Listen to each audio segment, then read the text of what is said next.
Hello friends, ನಾನು ದೇವಿಕಾ. ಹಳ್ಳಿ ರುಚಿ ಅಡುಗೆ ಮನೆಗೆ ಸ್ವಾಗತ. ಇವತ್ತು ನಾನು ನಿಮಗೆ ತುಂಬ ಡಿಫ್ರೆಂಟಾಗಿ ಒಂದು ಚಿಕನ್ ಗ್ರೇವಿನ ತೋರಿಸ್ತಾ ಇದ್ದೀನಿ. ಯಾರೆಲ್ಲ ನನ್ನ ಚಾನಲ್ನ ಸಬ್ಸ್ಕ್ರೈಬ್ ಮಾಡದೆ ನೋಡ್ತಾ ಇದ್ದೀರಾ, ದಯವಿಟ್ಟು ಒಂದು ಲೈಕ್ ಕೊಟ್ಟು ಸಬ್ಸ್ಕ್ರೈಬ್ ಮಾಡಿಕೊಂಡು ನೋಡಿ ಅಂತ ರಿಕ್ವೆಸ್ಟ್ ಮಾಡ್ಕೋತಾ ಇದ್ದೀನಿ. ಬನ್ನಿ ಈಗ ಹೇಗೆ ಮಾಡೋದು ಅಂತ ನೋಡೋಣ. ಮೊದಲಿಗೆ ನಾನು 1 kg ಚಿಕನ್ನ ತೊಳೆದು ಹಿಂಡಿಟ್ಕೊಂಡಿದ್ದೀನಿ. ನಂತರ ಅರ್ಧ ಟೀ ಸ್ಪೂನ್ ಅರಿಶಿನ ಪುಡಿ ಹಾಕೋತಾ ಇದ್ದೀನಿ. ನಂತರ 2 ಸ್ಪೂನ್ ಚಿಕನ್ ಮಸಾಲ ಹಾಕೋತಾ ಇದ್ದೀನಿ. 1 ಸ್ಪೂನ್ ಗರಂ ಮಸಾಲ ಹಾಕೋತಾ ಇದ್ದೀನಿ.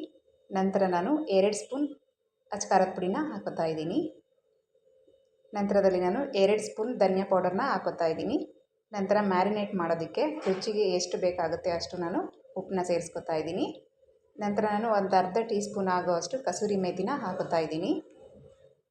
ಒಂದು ಮೀಡಿಯಮ್ ಸೈಜ್ ನಿಂಬೆಹಣ್ಣಿನ ರಸ ಹಿಂಡಿ ಇಟ್ಕೊಂಡಿದ್ದೀನಿ, ಅದನ್ನು ಸೇರಿಸ್ಕೊತಾ ಇದ್ದೀನಿ.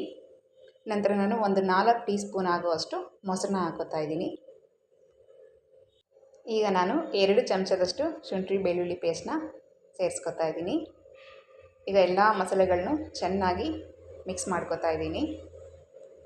ಮಿಕ್ಸ್ ಮಾಡ್ಕೊಳ್ಳುವಾಗ ಯಾವುದೇ ಥರ ನೀರನ್ನು ಸಹ ಎಕ್ಸ್ಟ್ರಾ ನೀರನ್ನ ನಾವು ಆ್ಯಡ್ ಮಾಡ್ಕೊಳ್ಳೋ ಆಗಿಲ್ಲ.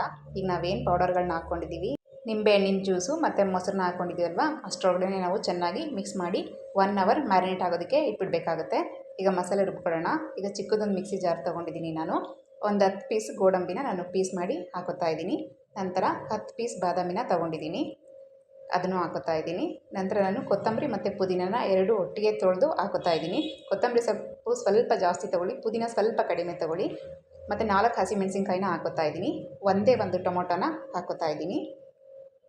ನನ್ನ ಅಡುಗೆಗಳಲ್ಲಿ ಸ್ವಲ್ಪ ಖಾರ ಜಾಸ್ತಿ ಇರುತ್ತೆ. ನೀವು ಖಾರ ಕಡಿಮೆ ತಿನ್ನೋದಾದರೆ ಸ್ವಲ್ಪ ನೋಡಿಬಿಟ್ಟು ಹಾಕ್ಕೊಳ್ಳಿ. ನಾನು 1 ಈರುಳ್ಳಿನ ಫ್ರೈ ಮಾಡಿ ಹಾಕೋತಾ ಇದ್ದೀನಿ.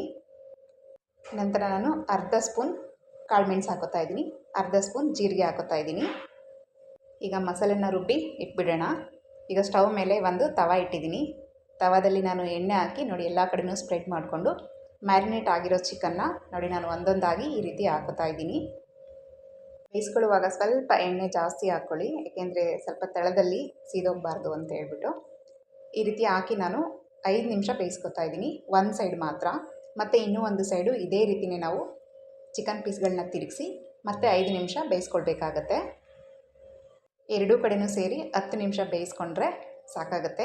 ಈ ರೀತಿ ಬೇಯಿಸ್ಕೊಳ್ಳೋದ್ರಿಂದ ನಾವೇನು ಮ್ಯಾರಿನೇಟ್ ಮಾಡೋದಕ್ಕೆ ಮಸಾಲೆ ಹಾಕಿದ್ವಿ ಅದೆಲ್ಲ ಚಿಕನ್ ಪೀಸ್ಗಳಲ್ಲಿ ತುಂಬ ಚೆನ್ನಾಗಿ ಹಿಡ್ದಿರುತ್ತೆ. ಮತ್ತು ಪೀಸ್ಗಳು ತಿನ್ನುವಾಗ ನಿಮಗೆ ಆ ಫೀಲ್ ಗೊತ್ತಾಗುತ್ತೆ, ಆ ಡಿಫ್ರೆಂಟ್ ಟೇಸ್ಟ್ ನಿಮಗೆ ಗೊತ್ತಾಗುತ್ತೆ. ಈಗ ನಾನು ಮತ್ತೊಂದು ಕಡೆ ಒಂದು ಕಡಾಯಿ ಇಟ್ಟಿದ್ದೀನಿ, ಸ್ವಲ್ಪ ಎಣ್ಣೆ ಹಾಕ್ಕೊಂಡಿದ್ದೀನಿ. ಈಗ ಏನು ರುಬ್ಬಿಟ್ಟಿದ್ವಿ ಮಸಾಲೆನ ಅದನ್ನು ಸೇರಿಸ್ಕೊತಾ ಇದ್ದೀನಿ.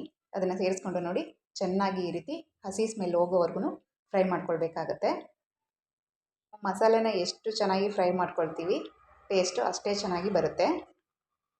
ಈ ಗ್ರೇವಿ ಮಾಡುವಾಗ ಸ್ವಲ್ಪ ಎಣ್ಣೆ ಜಾಸ್ತಿನೇ ಇದ್ದರೆ ಚೆನ್ನಾಗಿರುತ್ತೆ, ಆದರೆ ನನಗೆ ಆಯಿಲ್ ಜಾಸ್ತಿ ತಿನ್ನೋದಕ್ಕೆ ನನಗೆ ಇಷ್ಟ ಆಗೋದಿಲ್ಲ. ಹಾಗಾಗಿ ನಾನು ಆದಷ್ಟು ಕಂಟ್ರೋಲಲ್ಲೇ ಎಣ್ಣೆ ಹಾಕೋತಾ ಇದ್ದೀನಿ. ನಿಮಗೇನು ಅಭ್ಯಂತರ ಇಲ್ಲ ಎಣ್ಣೆ ಜಾಸ್ತಿ ತಿಂತೀವಿ ಅಂತ ಅನ್ನೋ ಹಾಗಿದ್ರೆ ಬೇಕಾದರೆ ನೀವು ಆರಾಮಾಗಿ ಹಾಕ್ಕೊಳ್ಬೋದು.